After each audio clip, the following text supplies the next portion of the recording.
লিচু চোর কাজী নজরুল ইসলাম।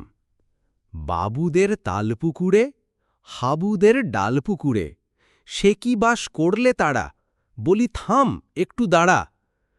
পুকুরের ওই কাছে না লিচুর এক গাছ আছে না, হথানা আসতে গিয়ে ইয়াব্রো কাস্তে নিয়ে গাছে গো যেই চড়েছি, ছোট এক ডাল ধরেছি। ও বাবা, মরাত করে পড়েছি সরাত জোরে, পড়বি পড় মালির ঘাড়েই, সে ছিল গাছের আড়েই। ব্যাটা ভাই বড় নচ্ছার, ধুমাধুম গোটা দুচ্ছার, দিলে খুব কিলো ঘুষি, একদম জোরসে ঠুসি। আমিও বাগিয়ে থাপড়, দে হাওয়া চাপিয়ে কাপড়, লাফিয়ে ডিংনু দেয়াল, দেখি এক ভিটনে শেয়াল।